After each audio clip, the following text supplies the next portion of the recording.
In the past, I've looked at how Radiohead use time signatures, how they use chromaticism, how they use modes, and today I'm going to look at how they use key changes in their music. And I'm going to start by looking at an example that over 250 of you apparently want me to look at, present tense from A Moon-Shaped Pool. When so many people asked me to analyse present tense, I was actually quite surprised. The track had never really stood out to me on that album, but looking at it closer now, I can see why so many people are interested in knowing more about how it works. The chord progression for the intro section I think is the most interesting part.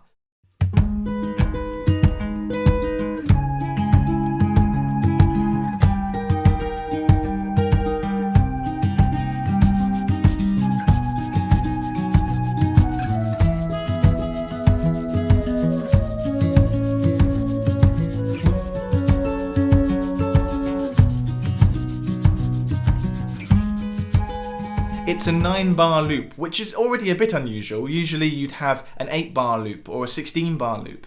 But it's not really the fact that it's 9 bars which is the unusual bit here. It's the chords that are in those 9 bars. Because these chords effectively modulate us subtly through various key centres as they loop around.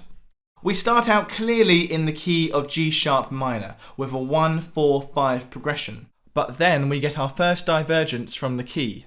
Instead of resolving this D sharp chord back to G sharp minor as you would probably expect, we wind up with a C minor chord. So that you can hear the impact that the C minor chord is making, this is what the progression would sound like if it did the more predictable thing and resolved here to G sharp minor.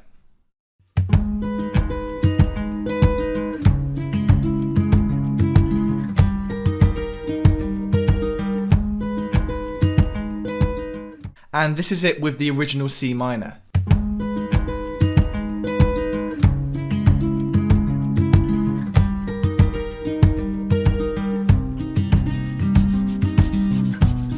The chord of C minor really doesn't belong in the key of G sharp minor, but it fits in here really well. It doesn't feel like a sudden shift in tonality, even though we're moving into a chromatic chord.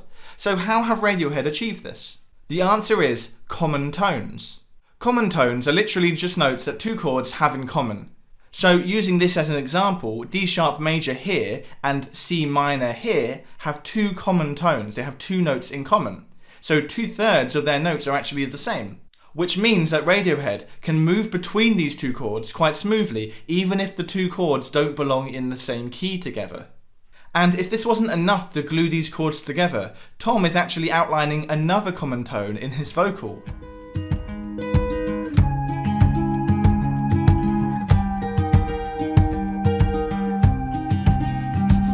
He is singing a sustained G natural over the D sharp chord and the C minor, which helps glue them together further as both of these chords feature a G natural. And this isn't the only use of common tones in this chord progression. When we move from C minor to B major here, we also have a note in common, the D sharp.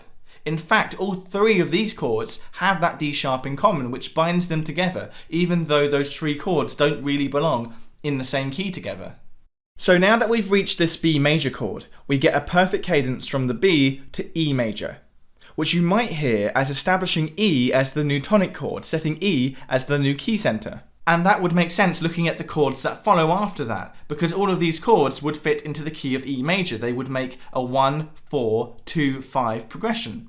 But the thing is, this B major chord here doesn't sound like the 5 to me. It doesn't sound like a dominant chord that wants to resolve to E. It sounds like a tonic chord that feels at rest. It feels like we're in the key of B. Here's the progression again from the start, and listen out to whether you hear the B chord as the tonic chord, as the home chord, or whether you hear this E chord as the tonic chord.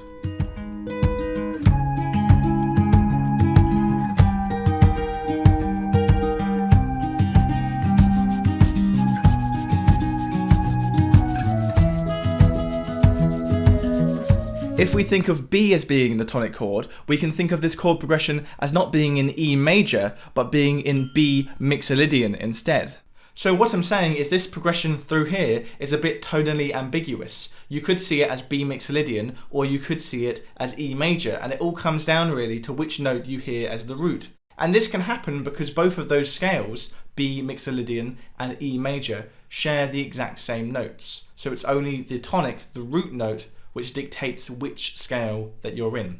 If the root isn't clear, then the key isn't clear. So the progression can straddle the space between the keys of B and E. Let's move on to our next example. Paul Paisel suggested Knives Out as another Radiohead song with an interesting key change. The verse starts out quite cleanly in the key of C minor.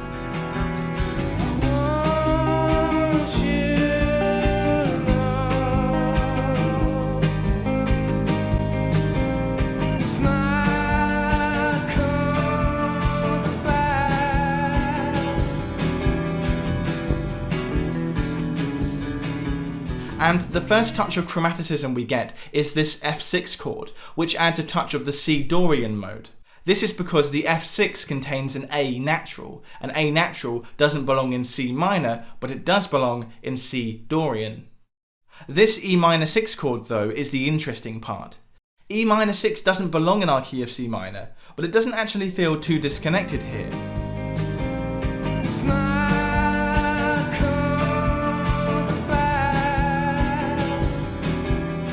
The reason for this is E minor 6 is chromatically right next door to F6. 3 out of 4 of the notes in those chords are only a semitone apart, so we can slide from F6 to E minor 6 quite cleanly, and it doesn't feel too jarring even though we're moving away from our key center.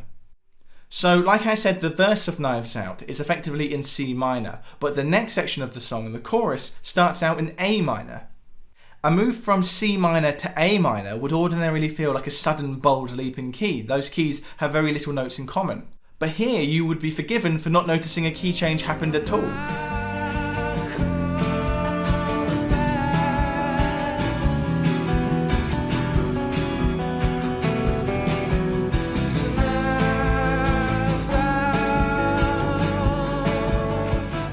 And this is why this E minor 6 chord is so good. This key change is made super smooth because of the E minor 6. E minor 6 may have been quite far removed from the verse's key of C minor, but 3 out of 4 of its notes fit perfectly into the chorus's key of A minor.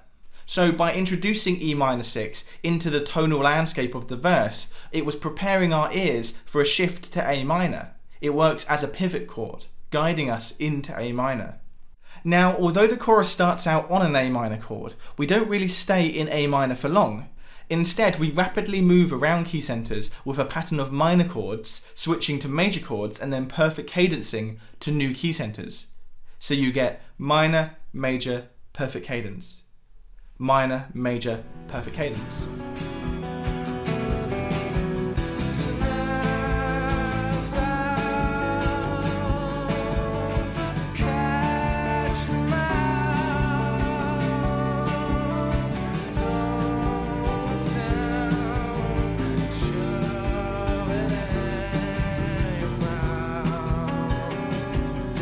This string of changes lands us on G minor for 4 bars.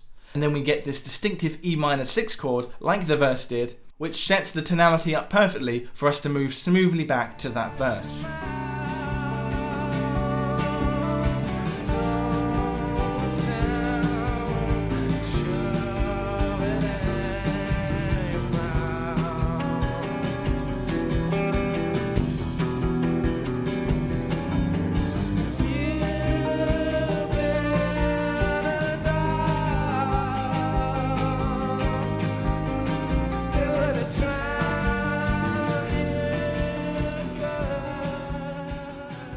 My last example today was suggested by David Defendifer. It's Sulk from The Bends.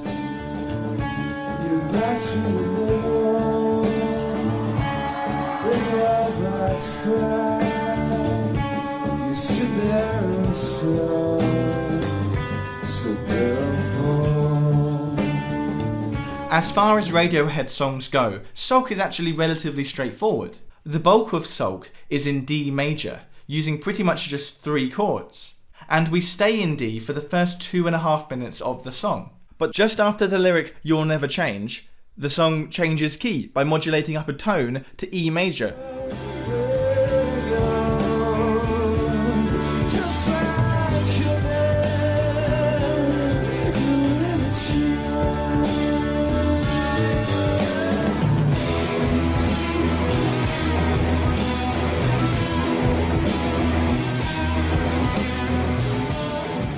Now, I can't really believe I found this in a Radiohead song, but Radiohead have actually used what's called a truck driver key change here.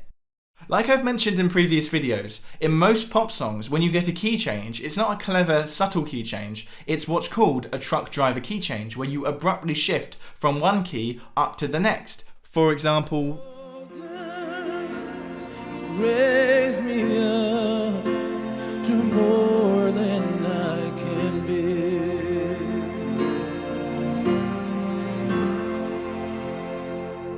You raise me up.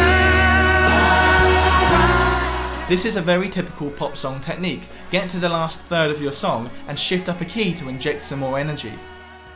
As a tool, this type of key change, this truck driver key change, is very effective. It injects loads more energy into the song, but it's almost too effective, and therefore historically it's been overused to the point of cliché. Nowadays it's often viewed as a very lazy approach to songwriting, a cheap trick, particularly as it's associated with very commercial pop music, such as Disney tunes and cheesy pop hits.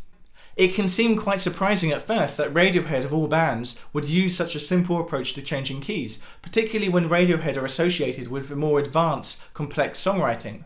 But you have to remember that Sulk is on their second album, On the Bends, and their first two albums did tend to rely on more conventional pop structures, more conventional chord progressions. It wasn't until OK Computer that they really started to push their songwriting into increasingly exciting and original territory.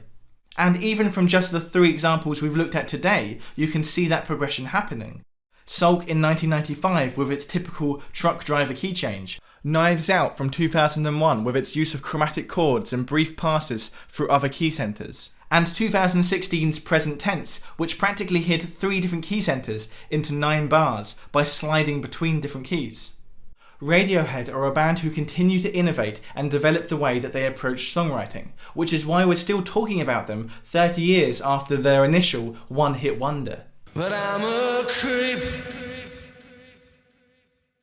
In this video, I wanted to say an extra special thank you to anybody who's become my Patreon so far, because we've just hit my first Patreon goal, which is amazing and allows me to commit more time from my schedule towards this channel. So because we've now reached that threshold, I will be uploading these videos every other week from now on Thursday evenings, 7 PM London time. Thank you so much for all of your support. And as always, a massive thanks to all of the names on screen right now, and an extra special thanks to Andre Sanz-Diaja, Andrew Brown, Andy Deacon, Austin Barrett, Bob McKinstry, Chris Cabell, Christopher Ryan, Daniel Long, Daryl, Darren Harvey, David Efford, FD Hodor, George Taylor, Golf House, James Ko, J.A. Kochensbarger, Joe Wasson, Jonas Soderstrom, Justin Vigor, Melody Composer Squared, Nancy Gillard, Orlando Bernard, Patrick Gonzalez, Paul Pazel, Peter Dunphy, Roger Clay, T. Newport, and Tim Beaker.